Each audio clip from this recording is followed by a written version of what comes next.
Dan bila ada suapan yang jatuh, hendaknya dia memungutnya.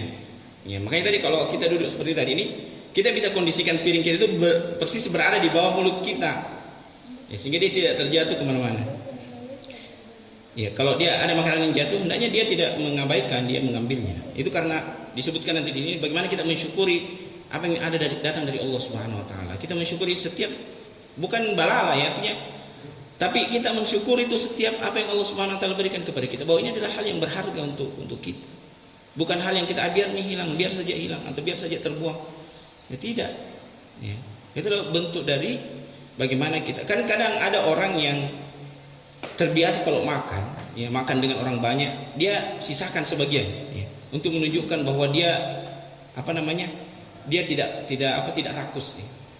Kadang orang begitu merasa bahwa bukti untuk dia menunjukkan dirinya tidak rakus itu adalah menyisakan makanannya sedikit, supaya tidak dibilang orang terlalu rakus makan. Tidak, justru kita mengambil sesuai dengan porsi yang bisa kita makan seandainya, atau kita menyelamatkan makanan sehingga dia tidak terbuang.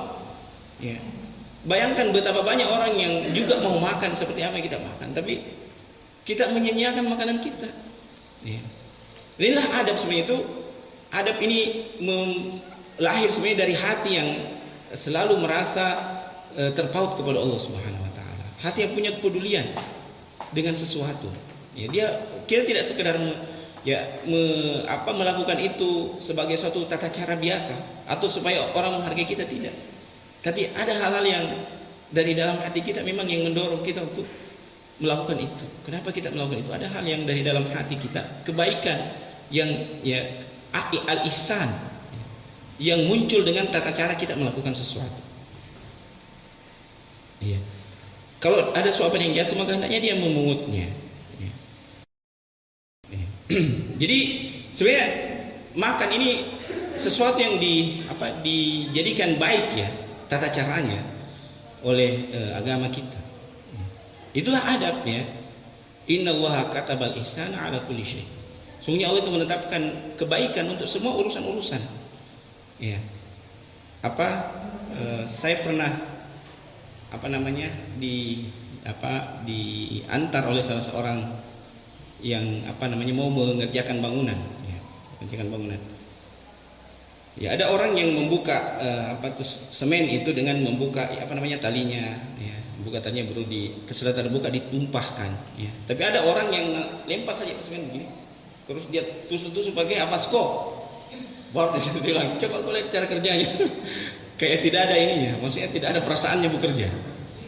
Ya itu maksudnya sama saja hasilnya, kan kita mau bilang sama saja hasilnya, semennya terbuka bisa dicampur dengan pasir, tapi ada orang yang betul-betul itu maksudnya telaten, ya. Coba rapi caranya, ya. Terbiasa dengan sesuatu yang rapi, dengan sesuatu yang penting asal jadi. Itu kan tata cara seperti itu maksudnya. Meskipun tidak ada larangan untuk yang kedua ini, maksudnya itu bukan hal yang kalau itu dilakukan itu salah, ya. Tapi ada nilai yang dia lakukan, ya. Makanya orang Jepang itu terhadap hal-hal yang sederhana, hal yang kecil itu telaten. Makanya dia kadang dia bisa berhasil dengan sesuatu yang yang menakjubkan, karena memang mereka perhatikan hal-hal yang kecil untuk tidak dilakukan secara asal-asalan. Kebiasaan kita orang Indonesia itu tidak seperti itu. Biasanya kita yang penting asal jadi, yang penting asal dikerja.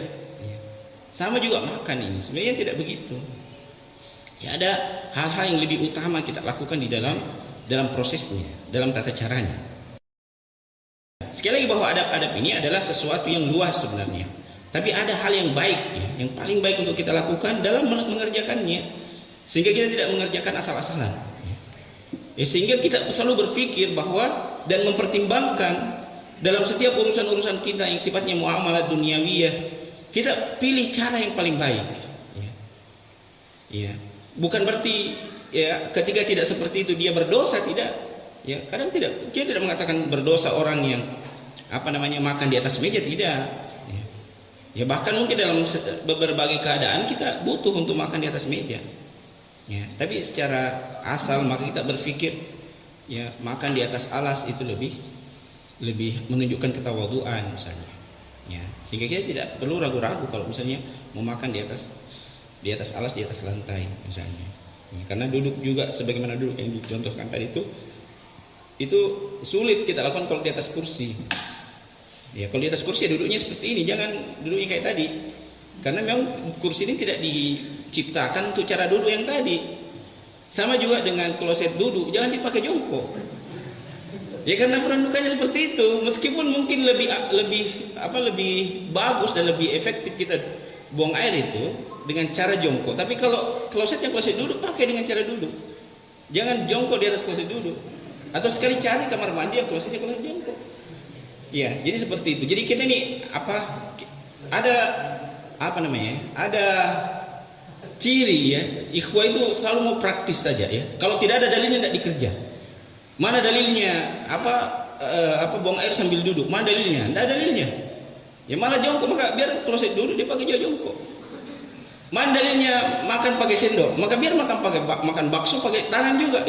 Tidak cocok, bukan seperti itu. Ini sesuatu yang luas. Jadi sesuatu yang ada itu kita sesuaikan dengan kondisinya. Ya, tidak ada larangan. Justru dalam persoalan muamalat itu tidak dia adalah sesuatu yang dibolehkan sampai ada dalil yang melarangnya. Sampai ada dalil yang melarangnya. Ya, meskipun ada hal-hal yang utama untuk kita lakukan, maka perhatikan ya, kemampuan kita untuk memperhatikan setiap keadaan. Ya.